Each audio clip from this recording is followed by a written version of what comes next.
you able to go down with Kathy to get yours? Yes, How are yes, you? yes. What it is? Hi. How are Good to see you.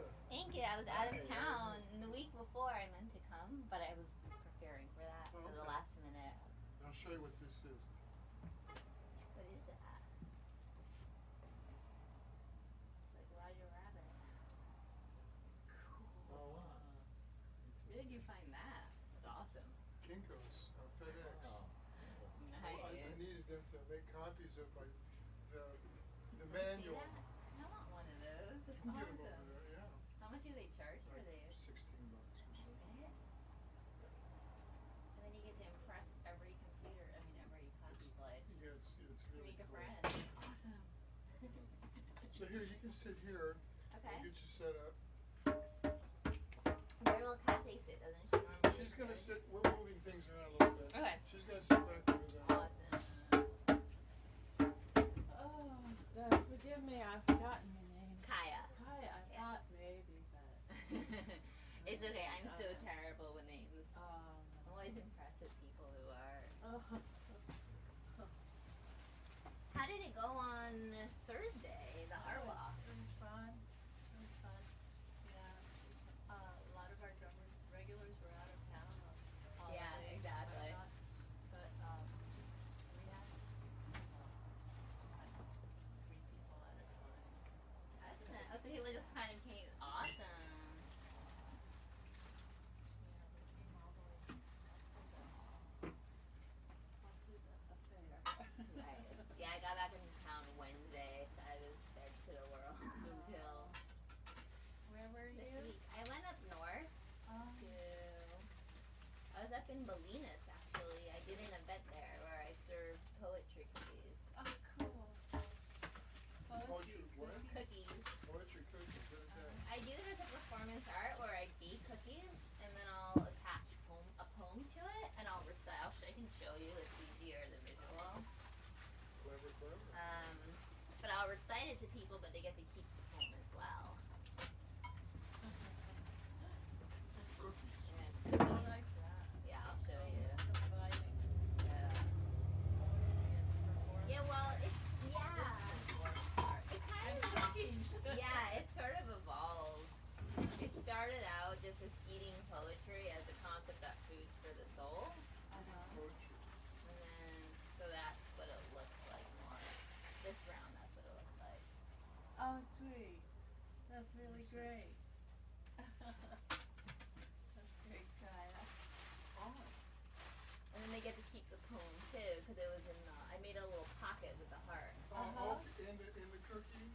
In the little paper on top of the Okay. cookie. So yeah, so the Tuesday before I was busy cutting up parts and all of that.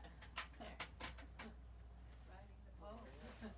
And that part's easy because at this point I have yeah, and these are the A lot of cookies and poems. stuff. Oh, cute. Yeah, at this point I have an archive of poems and Okay. I'll just pick what the event is. Oh, great. And I always accumulate more because I'll write little poems along the way just for fun. And then I'm like, oh, okay, I got this and this I can add. That's very cool. So that's the easy part. The labor is usually the packaging. Right. So like cutting up all the hearts and then I glue them to form that pocket. With the toothpick I used a glue gun, which I never used before, but it was really fun. Glue guns are great. Yeah, they're awesome. We've had them, we were totally into glue guns for years, just doing all sorts of stuff. So. Yeah, it's amazing. Hi. Hi. Nice big fire here. I got it. How you guys doing? Yeah, we got Okay. And I get bored doing the same one twice. I'll maybe do it twice, but I usually always switch it up, so I never realize how much labor is involved. Oh, But it wow. keeps, because it's new though and I'm figuring it out as I go along, it's fun. Yeah. And then there's the baking. So You you have are like now- a drum circle or something Yeah. over here? Yeah, you are. Yeah, we do it on every Tuesday, That's and Friday at 7, That's and great. Sunday at 3. That's great. And we stream it. Oops, I didn't turn the computer Oh, on. you do? Yeah, it goes That's to amazing. YouTube. What's the channel? Like, what is it It's just called? Russell Buddingham is my name. You can get a flyer for it up front. Yeah, for sure. That's so And great. we're getting good sound now. You know, I've been tweaking the sound and Getting getting down right. pretty decent video. Yeah, it's fun. It's That's like, cool. Yeah, man. Channel all night. and then you know, people drum with us all over the world. You know, they can share the group. And like I did it in Japan.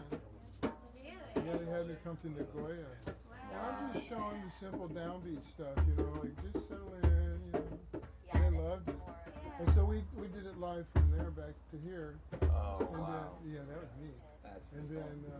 Stand for it, or you like it? I would love That's it. so great. Oh wait. and then we've been doing it here for 27 years. Oh wow. Yeah. She's had the shop for 29 years. Oh, really? Yeah. Oh, wow. So her friends in Ghana make these drums. And they're really exceptional drums. And it just happens to be that I'm a drummer, you know, so I can teach. Yeah. Took my suit and tie off and came back to what I really knew how to do.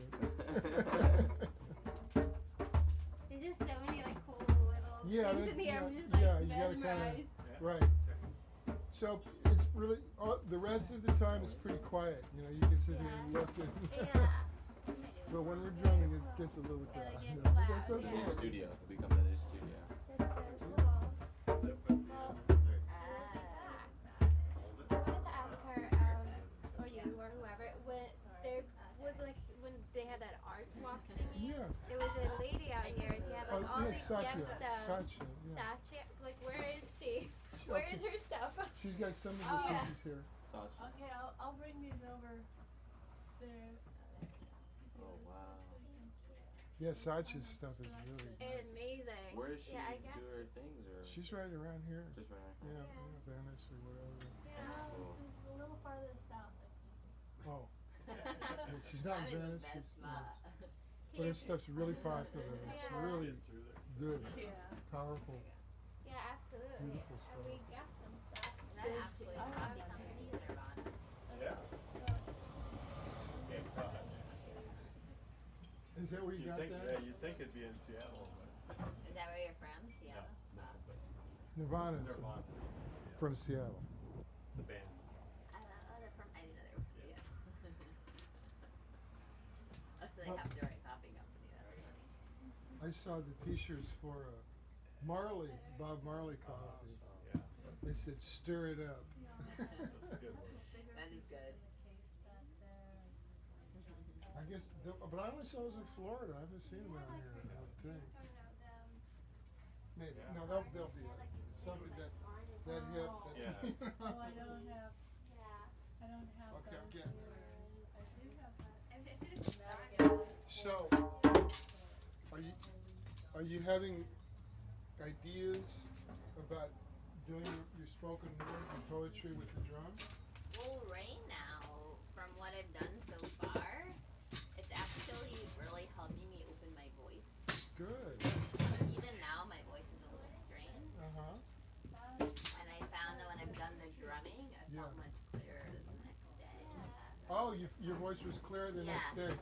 Actually, even after, it like opens up that whole chakra. Excellent. Yeah, I've seen that happen. There was, I have so many happy ending stories Really? about this with people, especially people who are creatives. And a husband and wife, very interesting people. She was in the symphony, and he's a PhD from MIT, but they were in the Midwest. So it's like he requested to do the one-on-one therapy first because he knew that he was mildly autistic, and that he wanted to fix it, you know, get on top of it. And he was working with social algorithms, you know, seeing, and all this really complex social psychology stuff. And we did one-on-one, and we went back and we drummed on his childhood and stuff.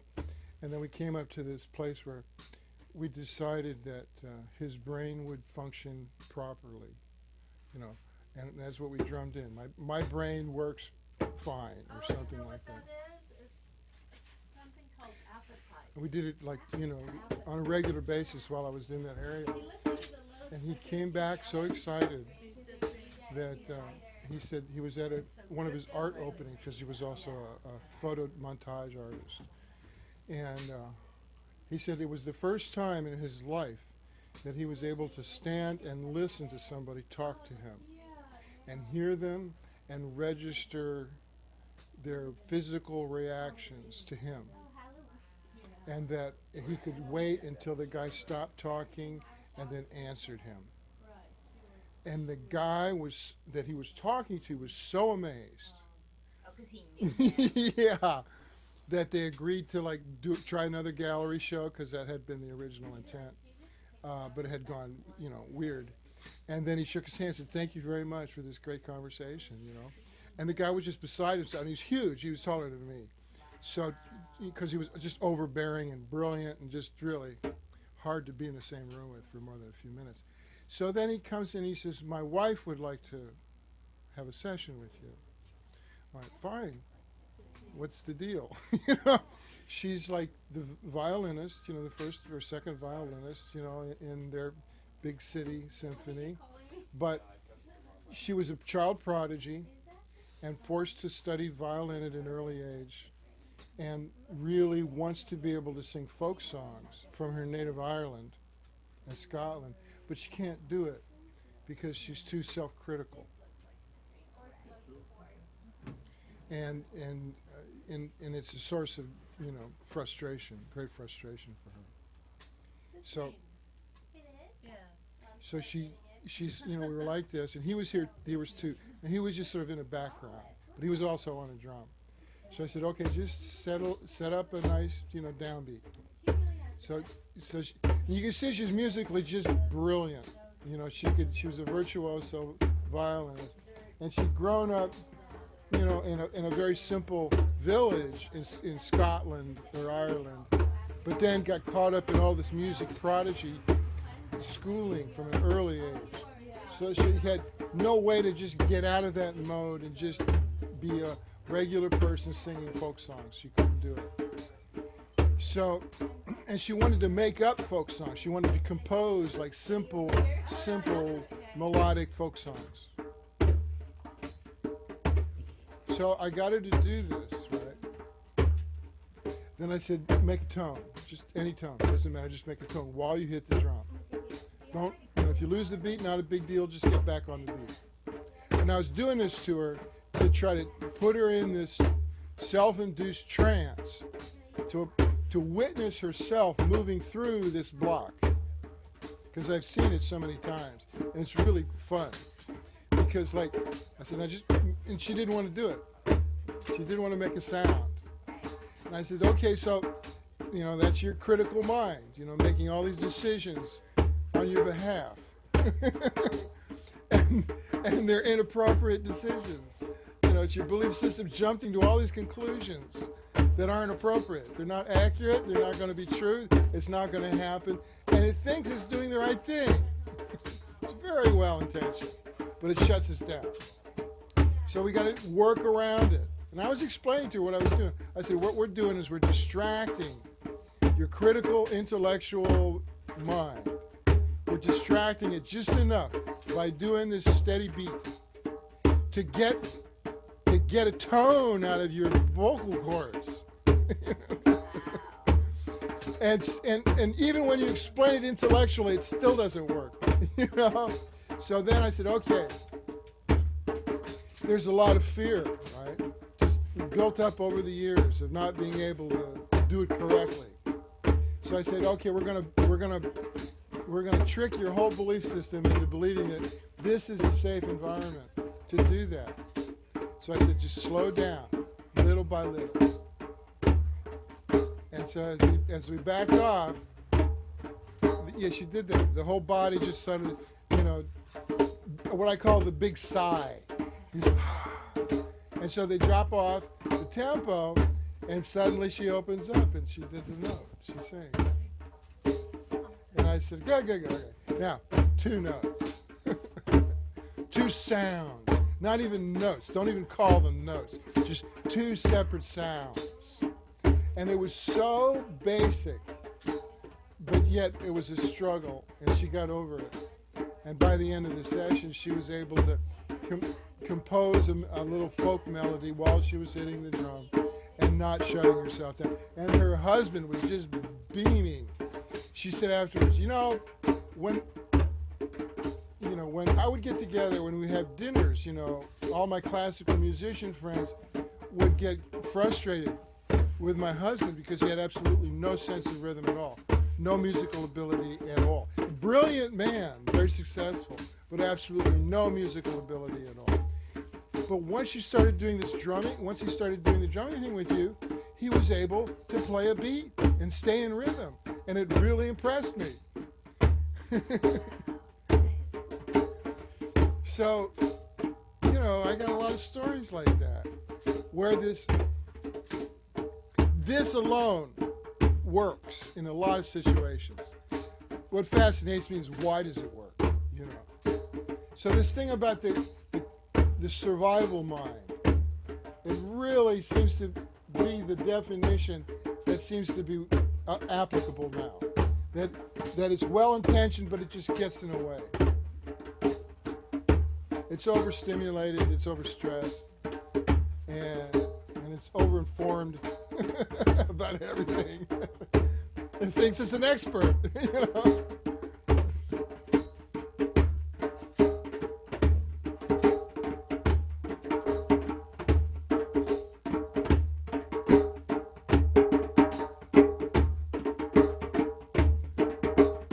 So Hector came for the drumming.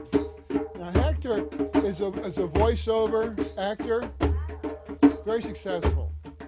Does all the Spanish stuff. But when he came in, he was very tense years ago, and he knew he was in trouble, because when he'd go in for the sessions, for the recording sessions, he would just be too tense, and he couldn't relax enough to sell it, whatever it was he was there to do. So it's the same thing. Once he sort of found his downbeat, his internal essential grooves, he could trust it, and it becomes an intuitive process. It's not intellectual. So that his timing would be just innately correct. Well, there's also something about talking and drumming at the same time, which is difficult to do. It brings up anxiety. Yeah.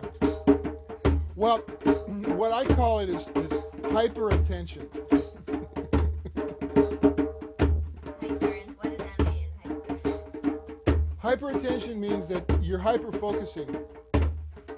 Now, in trance drumming, like for instance in Cuba, the hyper-focusing, that hyper-attention is what you have to do in order to be able to play and sing and do the long chants that last for hours and hours and hours. So it's like a state to be in. And jazz musicians get there, where they're totally focused, wouldn't know what was happening around them, but yet brilliant, being creative, brilliantly in the moment. So that's where I like to sort of nudge people to experience, because it's a challenging position to be in, because most people don't feel ever challenged enough to have to do that much at the same time. So you got to kind of dig from a deeper place to do that. Yeah. And it fascinates some people. They would come in and they'd learn how to do that, and then they'd leave. Well, it's also in drumming, it's not an intellectual place. You need to really pop from your belly up. That's right. And that's why it helps. Yeah. And that's why I call it a bullshit detector. And that's partly why it's become such a powerful therapy medium. Because when you're just settling in and popping along where you're not really playing much, like when I'm doing the therapy, this is pretty much all I'm doing. Just enough to keep it flowing. And they'll struggle, the clients that I work with. And very seldom can they be that steady. because they're distracted, a lot going on. But what this is doing is pulling all those distracted elements back into focus, into a single point of view from the downbeat. and after the first few times they do this, they get the hang of it. And son of a gun if they don't start talking while they're hitting the drum. It was inadvertent. I had no idea I was doing it.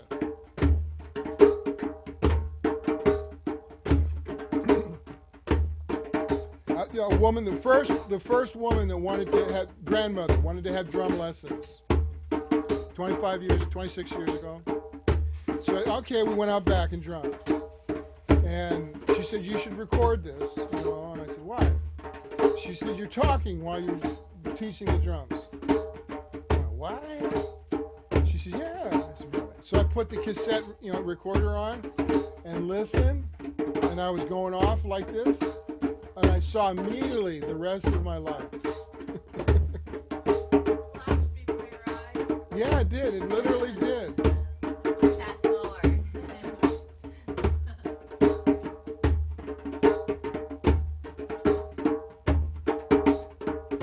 Because we didn't have this in this culture, but we needed it. That's what you're doing. You're defining this new artistic mode.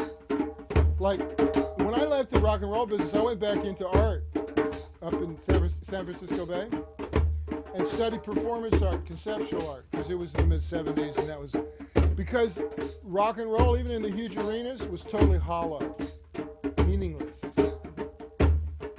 And I could see people wanted something with meaning. They wanted ritual with meaning. So the fine art world, performance fine art world, between here and New York and San Francisco, they were creating performance, amazing productions, but it could not have content. It could not have meaning, ritual meaning, because as soon as it had ritual meaning, like spiritual meaning or something like that, it would cease to be fine art. Because that was the mindset of the fine art world at that time. It was very scientific and secular. Cold, analytical, thanks to Cal Arts, schools like that. Just kind of, but it was an old mentality, even back to the abstract expressionists, where there could not be a spirituality inherently obvious in the painting.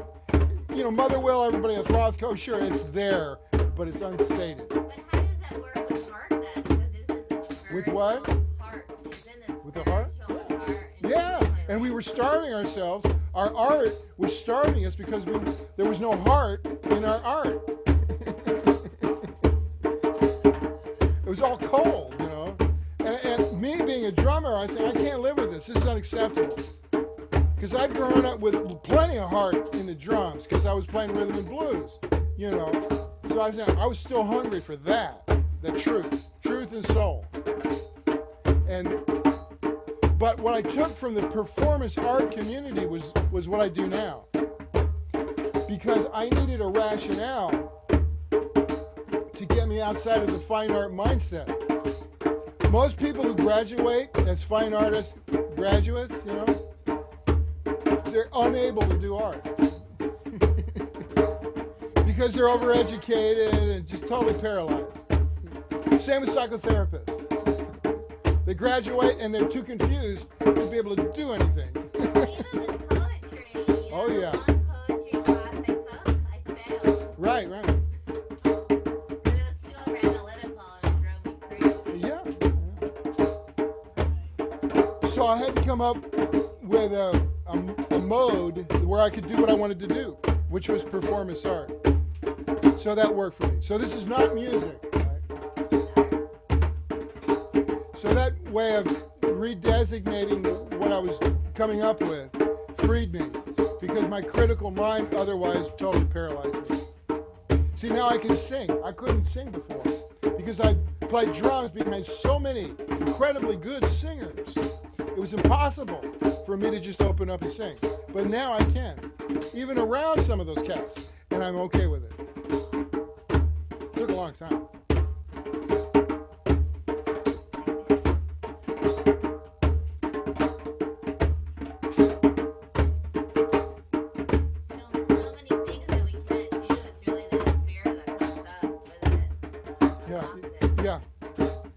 So I'm seeing that fear is like the basic ingredient for a whole lot of aberrant behavior.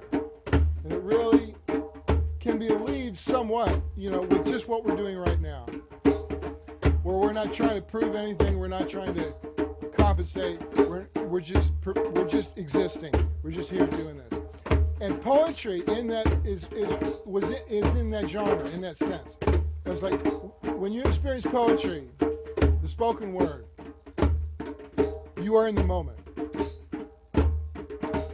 I mean, I witnessed that with Allen Ginsberg. Well, I had the experience when I was performing where as people picked the cookies and as I recited the poem to them, I felt myself going to that trance-like space.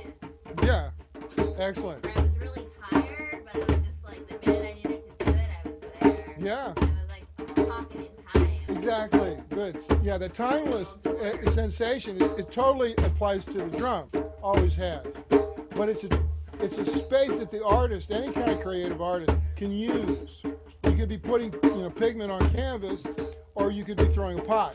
You could be doing a lot of different things, but you access that creative space with more authority, and trust. So it's like you're carving out the door through one art form, but now you can access it through another. Yeah. Once it's there. Yeah, you know it when you're there. And like Tim Buckley told me that a long time ago. I said, I think I started playing music because I wanted people to like me. And he says, I play music for any reason I can get. And I went, that's good. That's a good answer.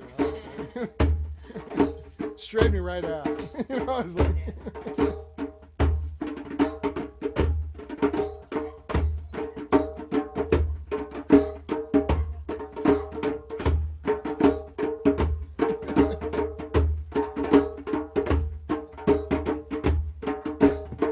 I was thinking they'd come back right away.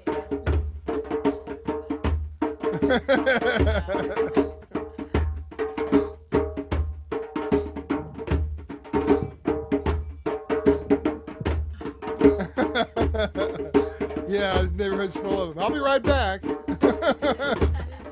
couple of dollars. Talking to Tim Buckley, we were in New York City playing at Max's Kansas City, the holiest of hippest places in Manhattan back in the 70s. And he wrote in the bathroom, "Be right back," and signed it Godot. Had to be there. That'd be cool to put on a gravestone. Yeah.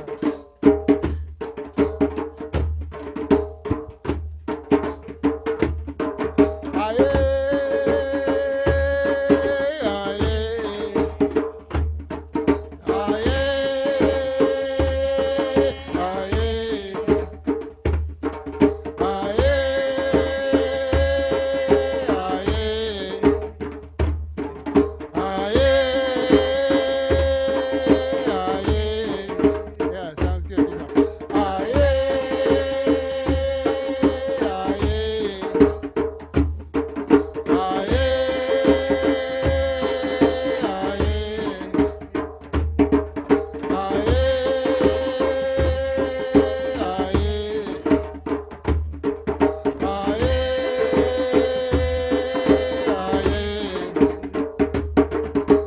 Welcome, powers of the East. Welcome, powers of the East.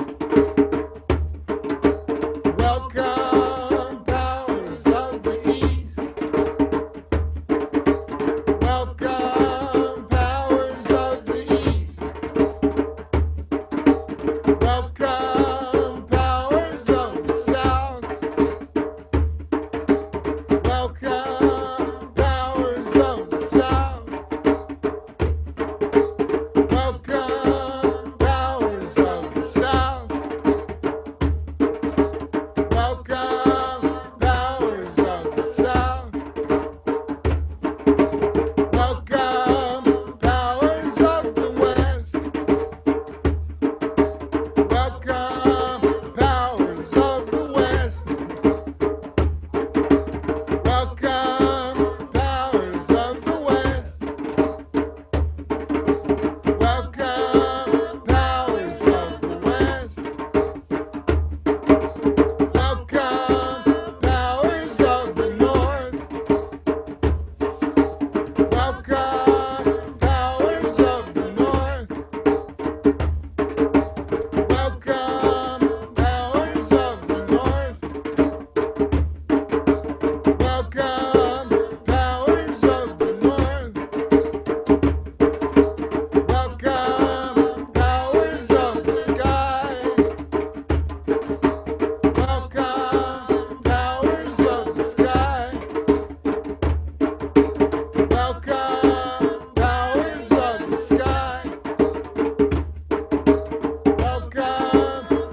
screaming at you. That was awesome. Oh, Amy. Thank you.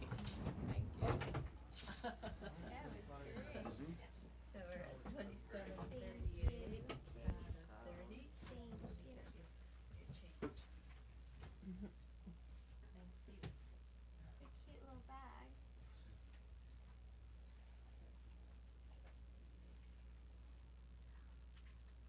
Enjoy that. That's great. Yeah, because Alright. That was a nice. family walked by and their little kids started Oh. dancing out here.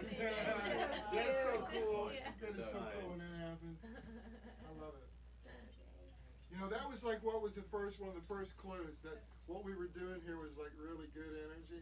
Yeah. There's people, they'd be all serious walking down the street, and they'd catch that groove when they hit at the door, and then they'd smile, you know, and they'd kind of bop a little bit, you know, and then they'd go on down the street, you know, and they were like in a good thing, they were in a good mood. It's like, wow, this is For good sure, stuff, good yeah. medicine here, you know.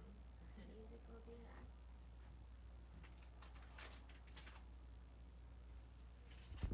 So then we started to offer the drum therapy. People come in for $1 a minute. They come in and say, I need the drum. And it's like they'll sit down for 5 minutes, you know, and say, cop a groove, and then they're good to go. You know? That's Thank Yeah, the you. kids really. Oh, sweet. Thank you guys. Thank you. Thank you so much. Thank you. Sweet. Bye. Okay. Thank you. Alright. Keep drumming on. Thank All you. right. Yeah. Thank you. This performance art. This is performance art. It's interesting sitting here because I see all the people Yeah, passing by. that's a good spot to see Yeah, what's going on. I decided to sit over here because it's like sort of in the center of where the camera is. Yeah, that's fine. But so I don't know when people come in because I got my back to the door. So Yeah, a lot of people were Oh. stopping. yeah. So, but I see it here, you know. But it's late. It's like 15 seconds, 20 seconds late. They're like, hi. There's somebody there. Yeah, there they go. Well, I don't know about you guys, but I need to Oh, pass them Buttercup. around. coming in. Peanut butter Put 'em cups. out. Cool. Okay, thank you. So you know, Sorry, then. Never say no to candy. Had a bunch of chocolate today. Already? Almond butter. Want some grapes? I think what happened. I guess we have this peanut butter cup. Be back in the land of Oz.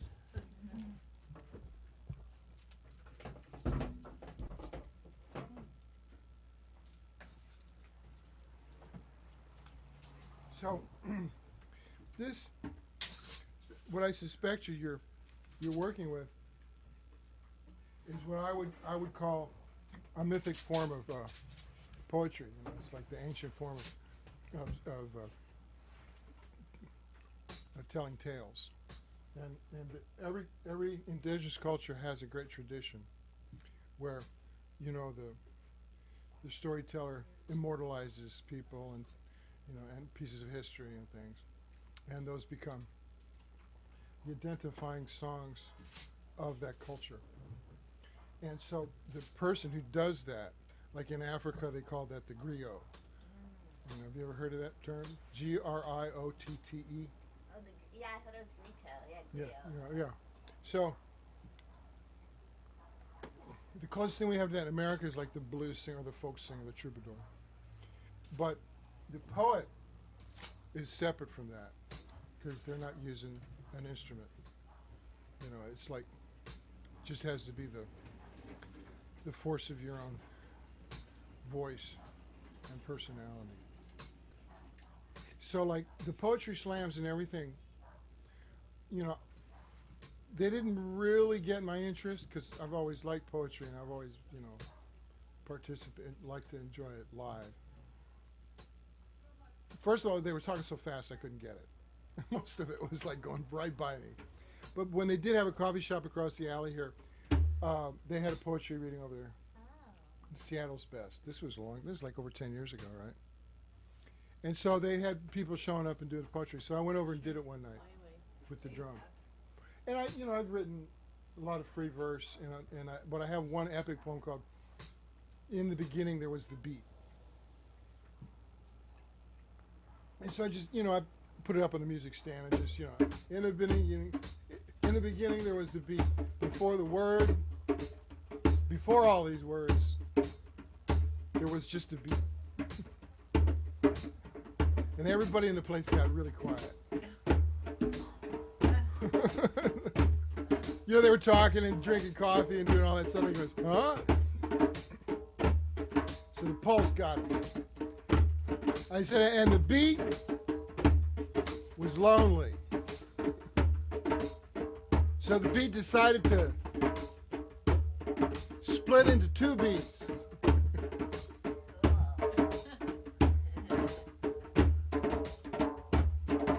And they had baby beats. Baby beats and more baby beats.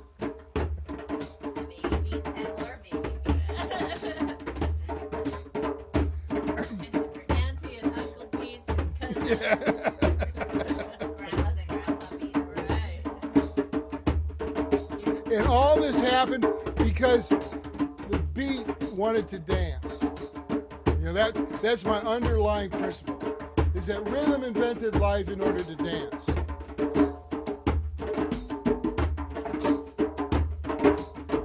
So then I'd go on, I'd just make up verse after verse of, in the beginning there was a beat. So when I was done, man, everybody comes and says, I want you to do that behind me. I want you to drum behind my poetry. I went, no. That's not the way it works at all. I can teach you to drum. Or you can pay me. Because if I'm backing somebody else up, that's when I get the big money.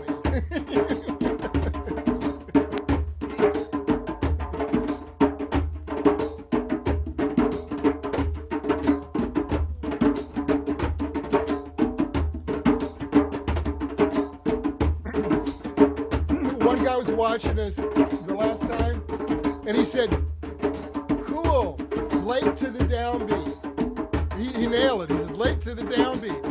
Like, funky trance, groove, something. It was, it was funny. But this trick of being late to the downbeat, what I call laid back, that's the old rhythm and blues term for it. Therein lies authority. When you can be behind the beat, you're not broadcasting anxiety. When people jump ahead, suddenly there's anxiety. And that comes from psychology. Well, also, most music, you have to look ahead. If you're reading music, you Yeah. have to know what's coming next. But you can't rush. Right.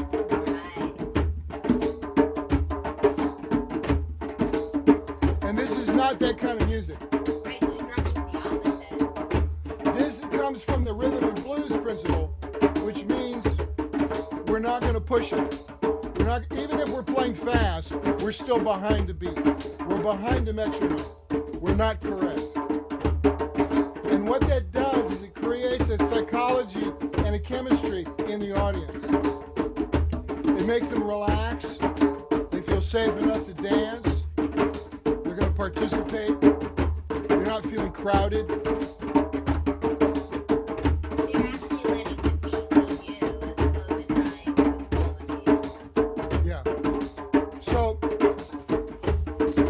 my downbeat is not right on the metronome.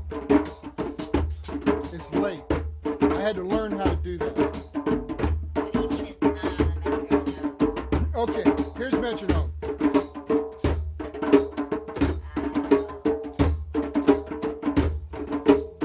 Still a little laid back, but and it forces your mind into an intellectual, critical mode because you're worried about, am I on? So the juice is gone.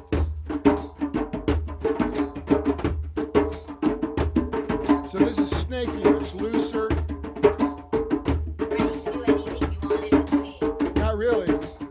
You got to be a good chef. You got to be a good cook. Not too much. Just enough. Just enough of an accent here and there to make it interesting, but not overbearing. That's where most drummers fail. Because they spend all their time and money learning how to play all those busy And those busy notes are usually useless. So what can they do? They can only play for other drummers and show off. It's like, not interesting. I was there when I was 12, okay? So this ability to be really loose with it takes your critical mind and puts it on vacation. And what happens is possibilities, creative options open up. As long as you remind yourself to just be relaxed with the groove so it doesn't jump ahead, especially when you're talking. Because when you try talking and drumming at the same time, what happens? You try to go on top of it. That's that fear. That's that critical fear machine. So what we're doing is counteracting that tendency by laying back the groove. It's just a trick. It's a mechanical trick to get your critical mind to relax and dance.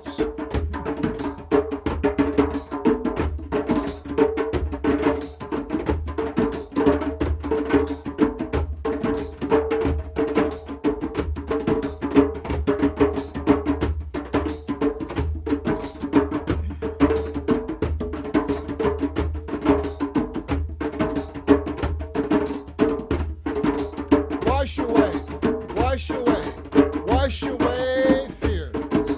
Wash away, wash away, wash away fear. Wash away, wash away, wash away fear.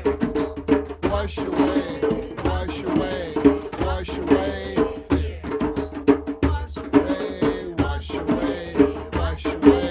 fear. Wash away, wash away, wash away fear. Wash away, wash away, wash away fear. Wash away, wash away, wash away fear.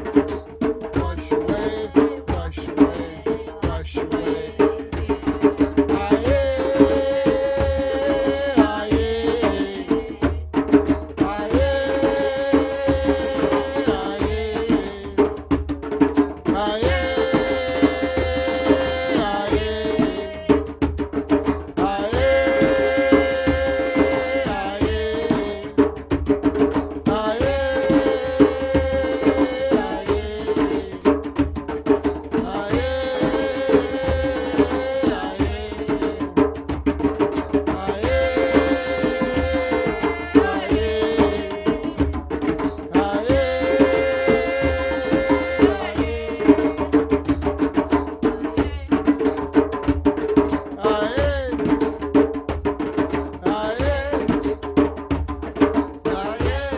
wash away fear. Wash away, wash away pain. Wash away, wash away, wash away pain. Wash away, wash away, wash away pain. Wash away, wash away, wash away pain. Wash away, wash away, wash away pain.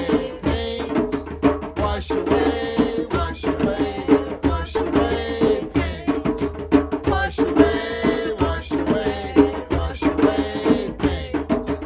Wash away, wash away, wash away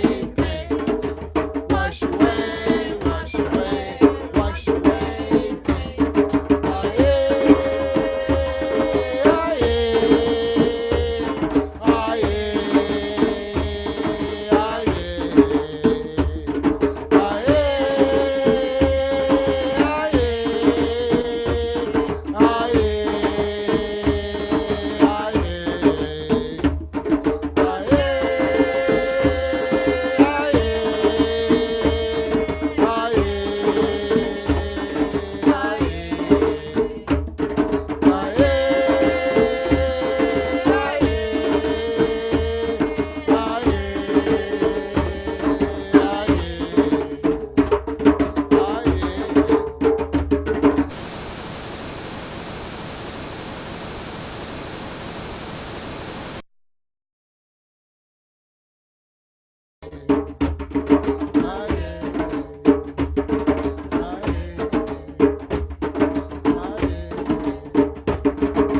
Wash away, wash away, wash away stress. Wash away, wash away, wash away stress.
This is an added feature of the new recording process.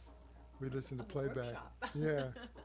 Always makes me feel like I'm in a Twilight Zone, as if Yeah. here, but I'm still there. Yeah. It happens so It's quick. a time. So it's a time, yeah. 'Cause I'm yeah. So half of me is Now still we're there. watching ourselves.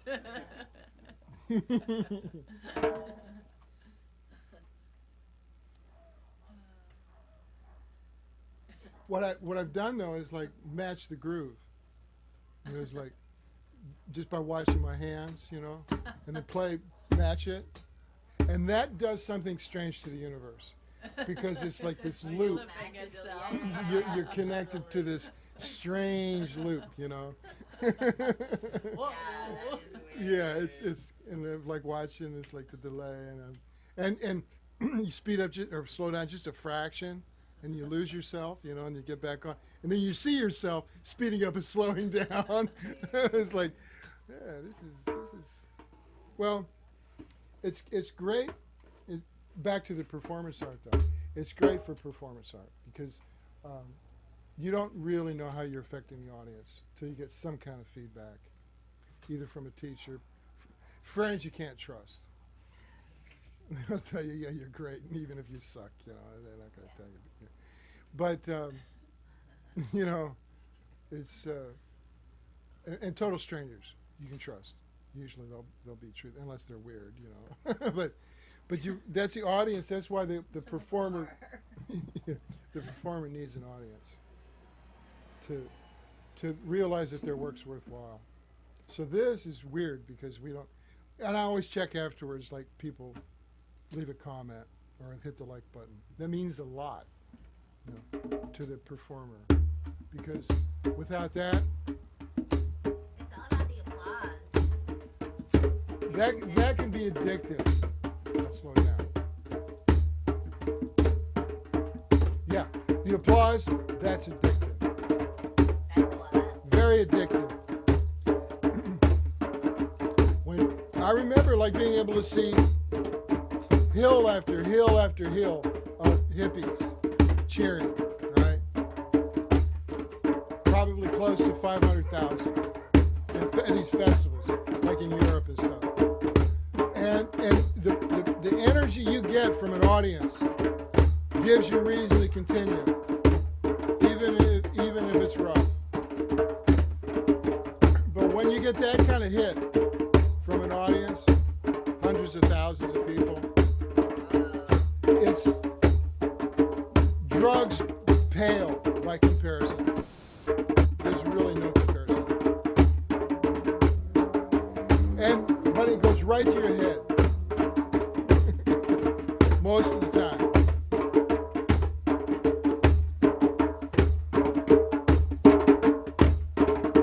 You're expecting room service 24 hours a day. So it's not really healthy. I don't think it's that healthy. It's an illusion. It's like life is going much faster than it really is. It's fun. Burnout. Well, it's also because you're taking credit for yourself as opposed to what the audience felt because of the muses or whatever was going on at that moment. You may have helped summon up that energy, but it's not your energy. But you'll take it. You know, that's why people get up there and do it. But Keith Richards said something really interesting. He was marveling at all these kids all these years screaming and paying money and coming to watch the Rolling Stones, to watch him, and he called himself an old junkie performing on stage. He said, this is something primal. This is something essentially part of the human experience. People need to do this. He said, and I'm just in the role. It has nothing to do really with him as an individual. It's this need of people to have that storytelling, that experience, that ritual. It was pretty well put. I couldn't quite quote him, but he wasn't claiming any of the glory. He was just observing this part of human nature.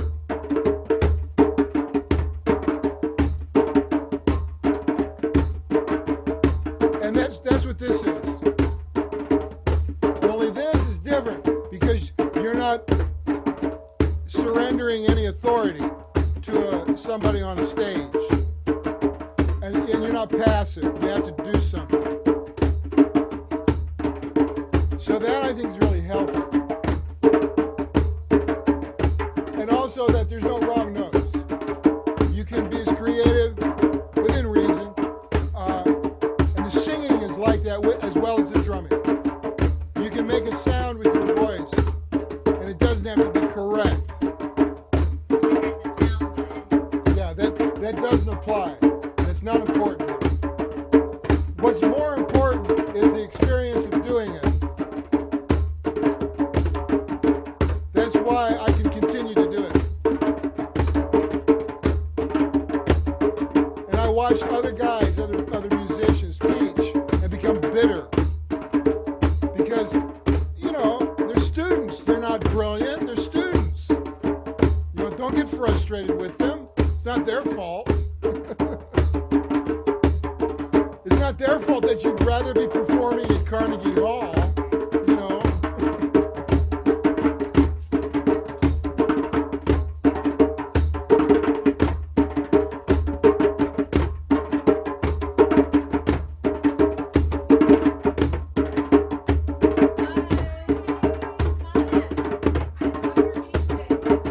Thank you.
It's good to be able to hear it back like that.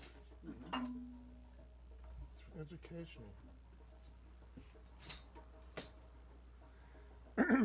One of the recording sessions I was doing back in the old days was with this Big Joe Turner, the old blues singer. And he would do that talking thing. That's kind of where I got it. And he'd talk over a groove with his cane. And that was that griot tradition in that gravelly voice.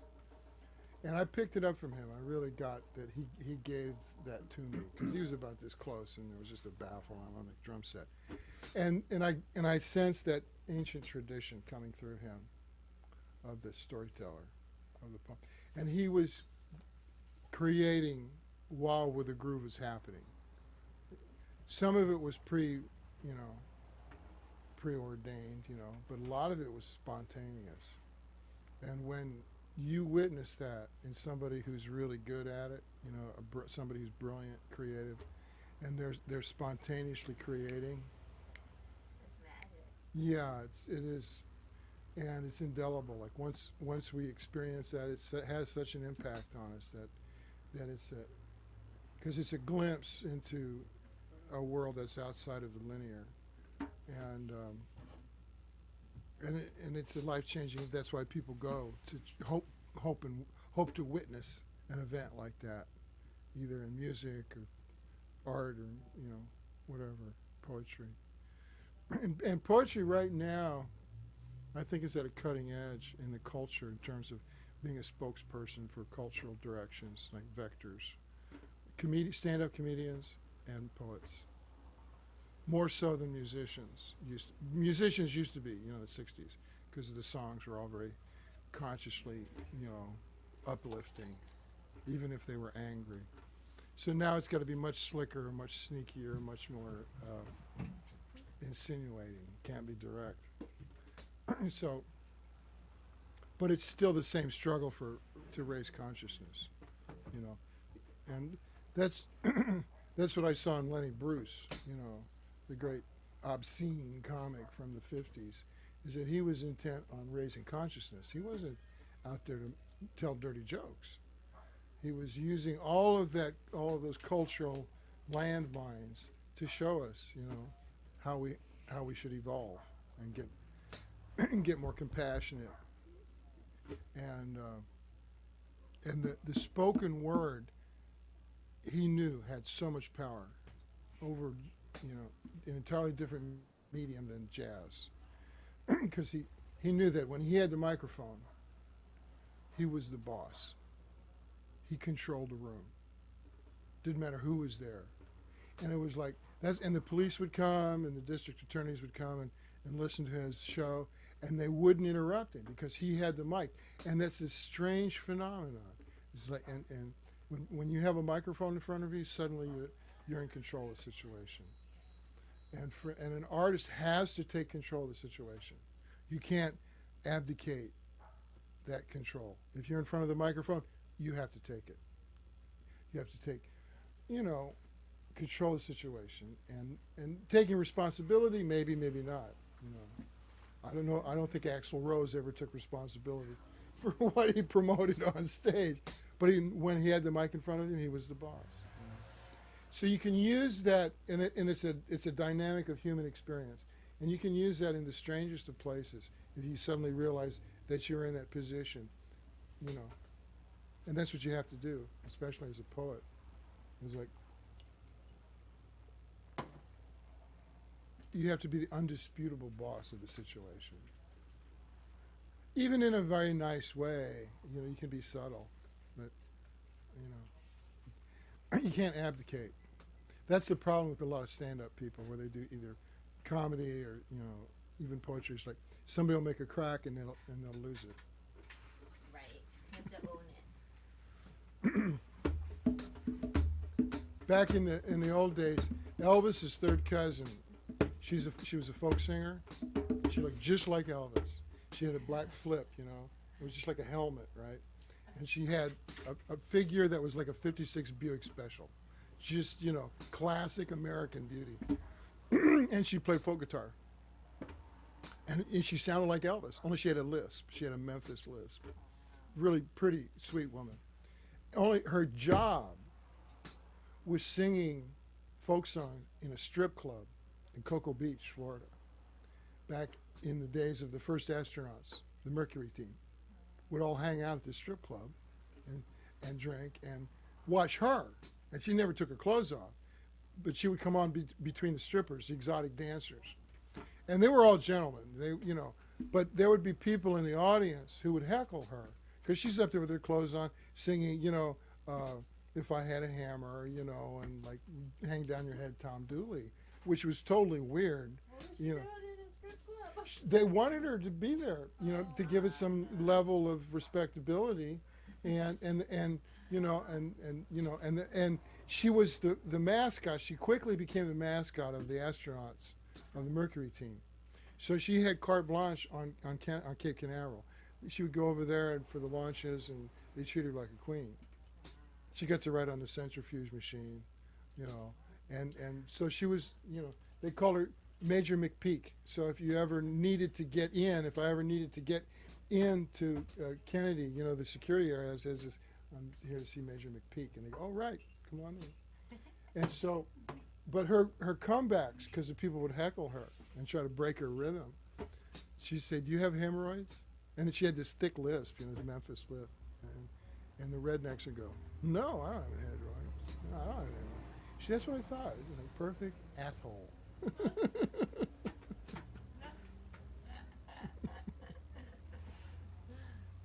So you come up with a few,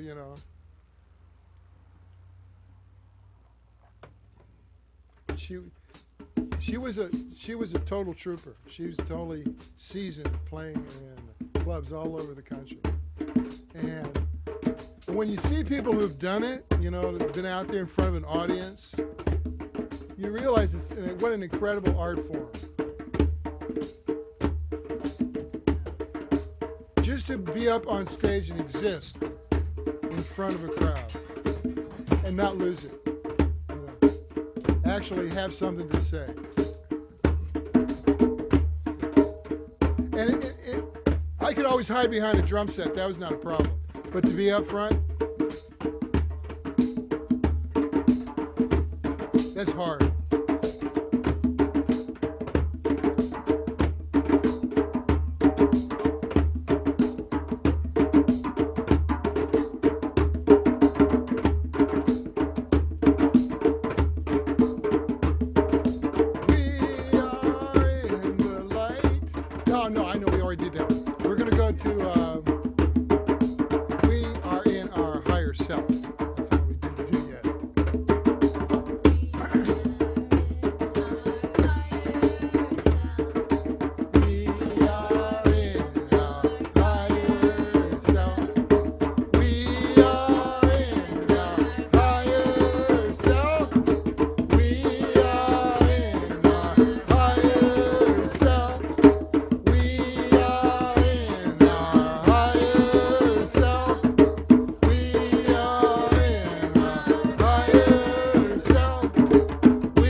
That's a cool model. That's Cool, smart. That's Very actually a cool. smart design.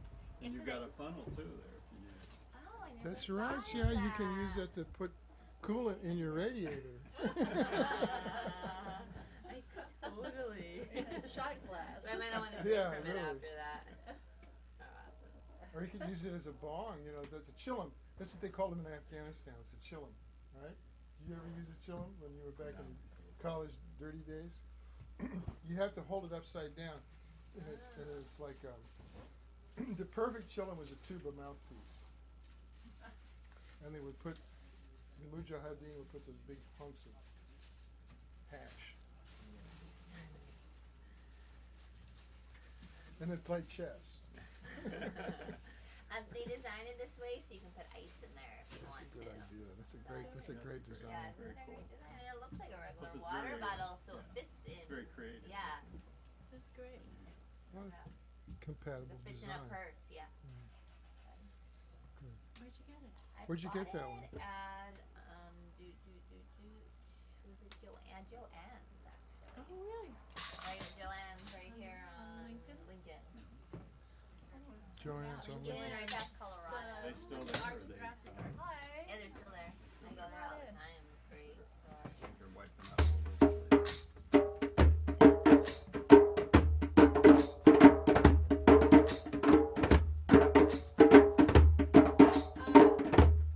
Go ahead and hit a drum if you want. Don't worry about a thing. 'Cause everything's gonna be alright, alright. Don't worry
But you got to remember to reggae, traditional old school, is kind of really lay way back in the pocket. Because you lose the reggae feel when it speeds up. And it's like, listen to that old Whaler stuff with Bob Marley. Yeah, it's really, and his lyrical timing, you could probably really get some cool ideas, because the way he puts together the rhythm of a lyric and his background singers, they really play with conventional timing. That's the whole trick with reggae, is they move, you know, the expected downbeat, it's not there. It's somewhere else. It moves. Where are we?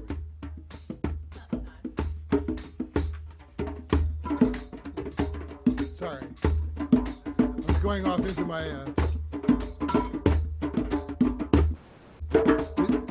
the James Bond theme is 7/4.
Protection surrounds. Protection surrounds. Protection surrounds. Sacred abound. Sacred abound. Sacred abound. Sacred abound. Let the goddess dance. Let the goddess dance. Let the goddess dance. Let the goddess dance. Oh,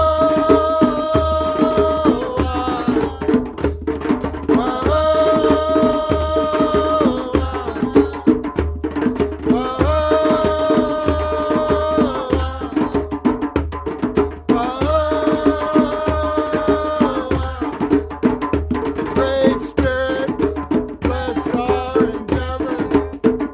Great Spirit, bless our endeavor. Great Spirit, bless our endeavor. Great Spirit, bless our endeavor. Whoa,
Okay, last one. Oh.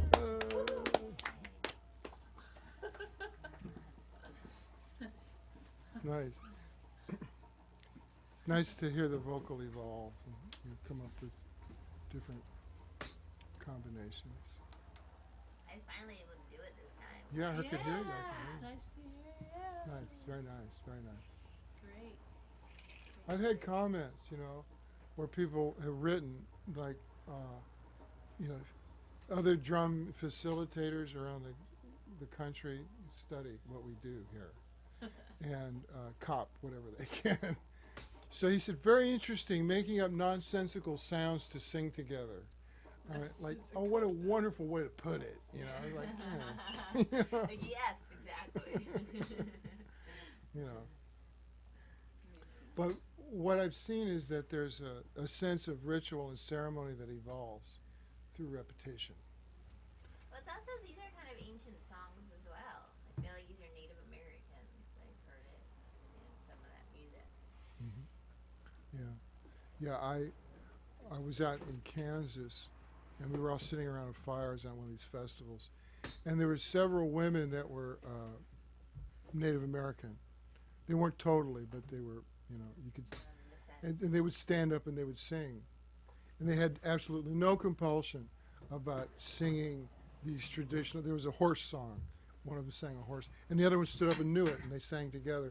And they were from different. They didn't really know each other, and it's like that moment was timeless.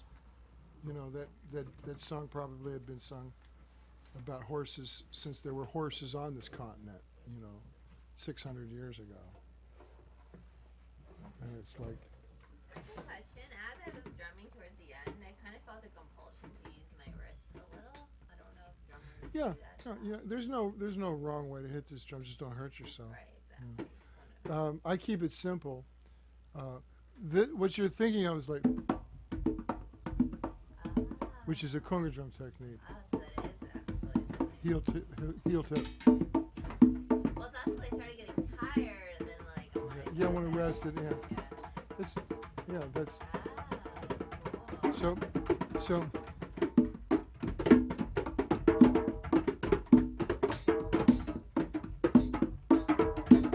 This is the exercise that the conga teachers, you know, have the students do right. Just back and forth.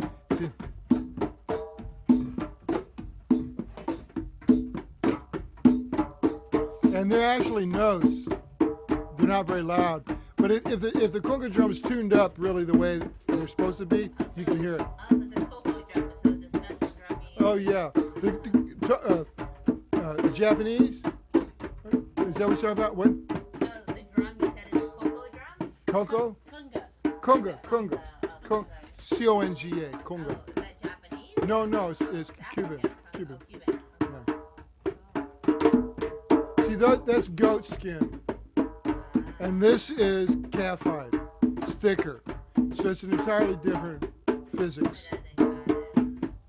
But this drum came from Africa, and it was when it came into Cuba, it was considered a non-Christian drum, so it was against the law to play this drum in Cuba, and so it had to go through a series of modifications, and that's when they invented the rim.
This rhythm's going to help your poetry, your reading a lot, because when you absorb these rhythms, you'll use them when you speak. Well, already I did 2 weeks ago a performance on stage, and it was one of my best performances I ever did. Yay. Good. Yeah, absorbing it, and I'm also realizing at first I thought that it would help me develop rhythms to the poetry to go along with this drum, but Yeah. now I'm realizing it's its own music, the rhythm of the poetry, and then you have the drum, and then it's just allowing the two to coexist, Yeah. as opposed to trying to match one to the Yep, other. that's right. That's good. Multi-layered, and that's what's really magic about drumming, is that when you have two rhythms happening at the same time, it creates a paradox, and that entrances people, because it's, you know, the intellectual, critical mind is very limited. It puts them in that space. Yeah, between. right. It's a warp. It takes people out of their conventional state of mind. And I guess that's why it's so hard to do. Right, if it was easy to do, everyone would do it. But it's not really hard to do. It's just, you just have to, actually what I see is that most people are capable of doing these multiple rhythm things, but their psychology and that critical mind interferes. Love learning how to do each one well and then combining them together. They evolve with each other. because it'll pull you along. And once you're into the process of discovery, It's like Did- a horse in the cart. yeah, you'll realize that you're not alone in this. Is that the flow that you feel when you're in your creative element Right. is a greater thing than our individual states of existence, and that you are a symbol and a beacon and a light, that when you are in that creative space, other humans witness that as it's a testament to that place of inspiration that all humans are capable and entitled to go to. And I guess that's why when you enter it, people are able to then enter it themselves into their own creative space. Right. And so you use whatever tools you come to, that come to you, to get to your own creative space. And like, you end up protecting it because it's easy to lose faith in it because of people critiquing it. That is, Yes. get really warm. And like, for instance, Joni Mitchell was saying she only listens to 3 people. She doesn't listen to anybody else's criticism of her work. This is in the old days. It's like she can only trust just a few people. Made 250 and tips. Amy and her. That's sweet. Isn't that cool? That's so cool. You're very welcome, Garvey. Yeah, thank you. That was great. Yeah, it's nice. You sound great. Your voice, sounds good. Thank you. Yeah, it's starting to open up a Yeah, little bit. I'm sure it will more. It's 99% confidence. Well, I have terrible anxiety with my voice because as a kid I was told I couldn't sing, but it was really because I was nervous. Yeah, me too. 'Cause my grandmother was a singer, so my dad actually lined us up one day to hear our voices, and of course I couldn't sing. Yeah. That happens so much with people.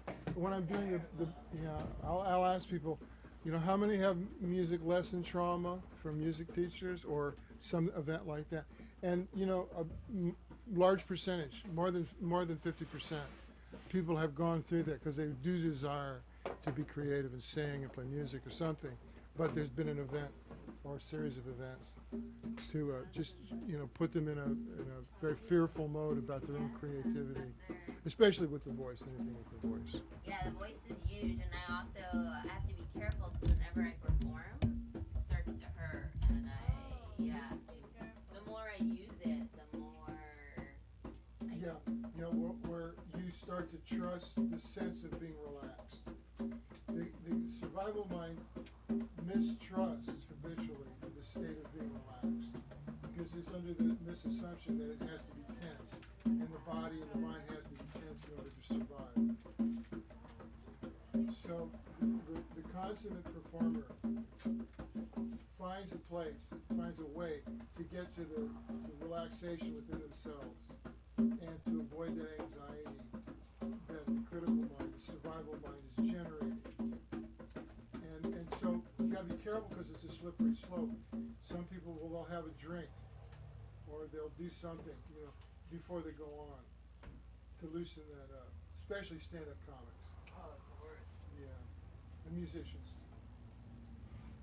I started taking Tai Chi, Yeah. and it's helped tremendously. When I went up north, they gave me a little room to set up in. So when I was done setting up, I did a few rounds of Tai Chi that I learned so far. So it was amazing. I would suggest that you remember and do something slowing down. Like if you're going to do Tai Chi moves, slow them down. So you get the sense of slowing your tempo. But Tai Chi is very slow. It is, but I was When just you move it noticing on your slower. drumming that you would jump ahead. Oh. So I'm just trying to give you suggestions about how to slow down that tempo because you weren't fully aware of how we were speeding up the tempos. A lot of them I just let them go just for fun. But sometimes I say, no, we cannot speed up. You have to become aware of this unconscious compulsive behavior. And you're not alone. That's the majority of people that just speed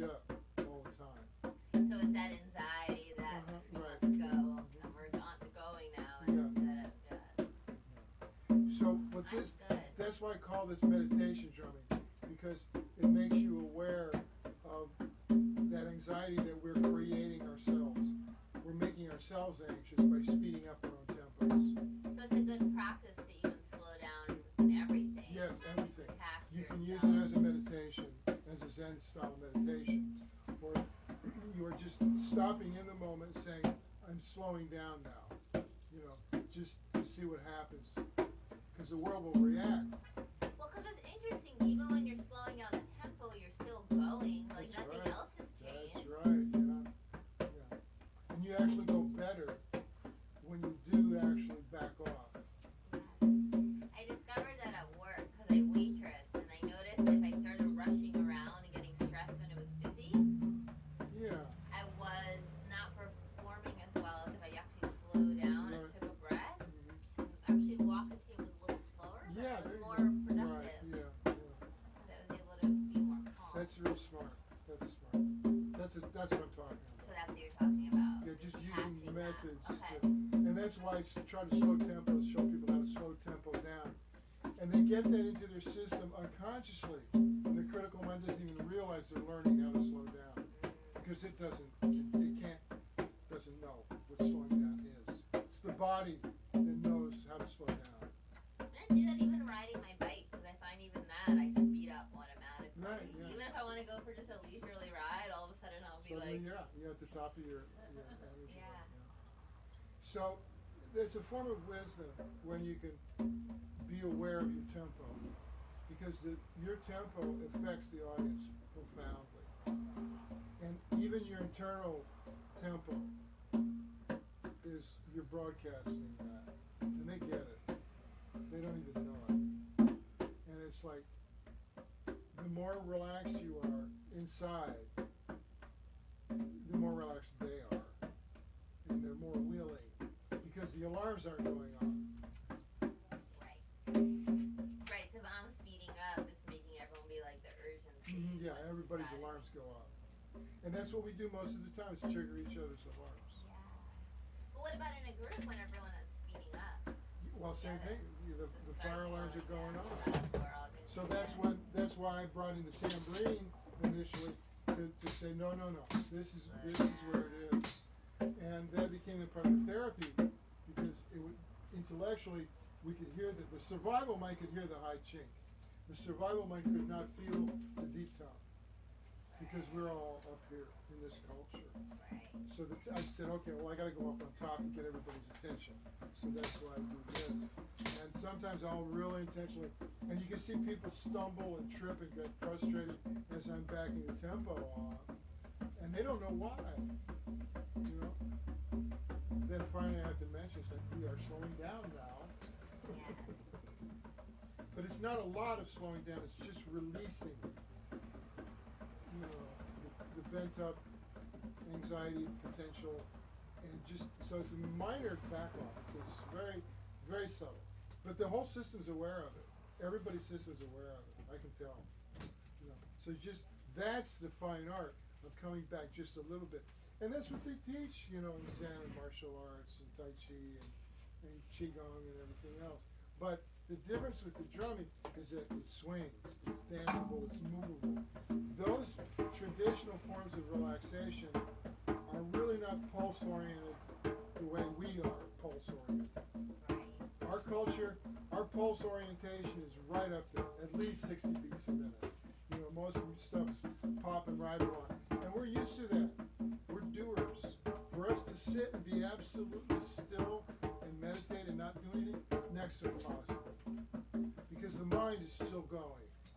So this puts that critical mind in neutral. And that's a fascinating aspect of what this is by keeping a steady, laid-back group, the intellectual fear machine goes into neutral.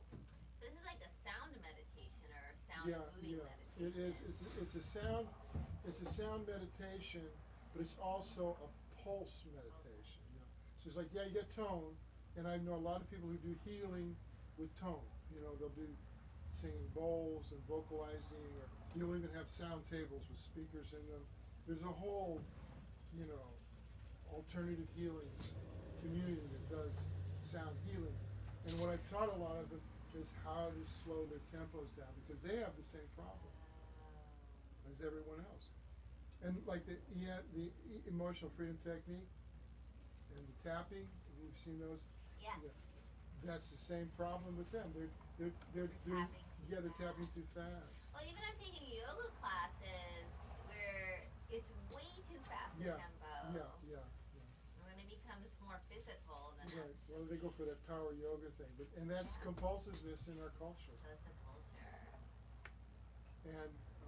and it's pervasive. So that's what I like about doing this is it's not an intellectual process. You can't really convince the intellect to slow down. Right. That's why meditation uses mantras, breathing, yoga uses poses and breathing, and those are rhythms. Breathing is a rhythm. And so and the mantras are a rhythm, and that's how they've traditionally used rhythm to slow the intellect down. Only now the intellect is so formidably overstimulated that those traditional forms of mantras and breathing really aren't very powerful. They're not usable in our culture very much. You don't think so? I meditate though, and it helps. Oh, it definitely helps. But the kind of deep meditation where people traditionally would be in meditation all day, every day, you know, is pretty rare in this culture. So this, for me, though, is a meditation all the time. Right. And it's a doingness that fits. It's more compatible with us. So the more that I meet people who know meditation, they realize that you're right. This is a form of meditation. Right, and I guess because the culture is so used to doing for using your hands, you can get into that. Well, I forget who said it, but some guru said the reason people sit on chairs when they meditate is you want to use what's familiar in your culture. Right. So since people are used to sitting on Mhm. chairs, so Yeah. therefore they should meditate on Yeah. chairs. So I guess the same thing. If we're used Exactly. to moving, use the movement Yeah. to meditate. Plus, we use familiar rhythms that are cultural landmarks. These rhythms that we work with are common pop song rhythms. So those are actually deep meditation rhythms in other cultures. But in our culture, they're rock and roll, the pop song, the blues song. So that was a clue that we were on the right track, where universally we would be compatible with profound methods of enlightenment that had already existed for a long time, that were going the same place, accomplishing the same thing, which was this place of being at ease and present. And in order to be present, you have to take with what's around you. You can't try to go to an ancient form that Yeah. isn't prevalent in your Yeah. culture. And so, like, instead of using mantras that were in Sanskrit, I said, no, we need English words. And if you repeat a phrase like we do, it becomes sacred. It becomes a ceremonial ritual sound. And that's why I'm really careful what we sing, but I will sometimes go to a pop song or a blues song because it was so correct when it was written that it embodies that state of mindfulness. Ironically, a blues song is going to hit that. Well, because if the artist was in that state of mind, it'll always be there. Yeah, but I also witnessed what I like to call ignorant genius, which was great musicians composing great music who were really barely literate. Well, that's because you're in that space. Yeah. And as you said earlier, you can access it from many directions, Yeah. but it's there. Yeah, and there's a lot of creative tools for your palate that you have access to when you're in that space that trained people don't always get to. Or, like the classically trained mind eliminates and discriminates certain creative elements and tools because of that's the way they teach. Right. So the ability, what I liked in the art music era was like Talking Heads and all these bands coming out of art schools who weren't musicians, yet they pick up instruments and make sounds, and suddenly, you know, people liked them and were happy. And so that was a big lesson, is that these people are barely capable of playing a musical instrument, but yet they brought something to it that was of quality. And the B-52s were like that. And the record companies hated them, but they were selling records. And it was their main audience was the art students in college. Interesting. Wow. And they knew that, you know. They knew that. They knew where they were, you know, what they were doing. They had confidence in what they were doing. And you could tell. And it was like, and the lyrics, man, like, you know, like Rock Lobster, the goofiest song, and the record company hated it, but it was a huge hit. And the lyrics were hilarious, you know. They're going to the beach, and he says, the lyric goes, put on the lifeguard, no, put on the tanning butter, put on the lifeguard. You know? It's awesome. You know, Rock Lobster. It's like, Good and night, it's- everybody. yeah. See you. Okay, you guys. Thank you, All right, Garvin. Garvin. Yeah, See thank you you soon. guys. Thank you, Kyle. I will Good luck. see you hopefully next week. Great. Thank you. You're welcome. Thank you. All right.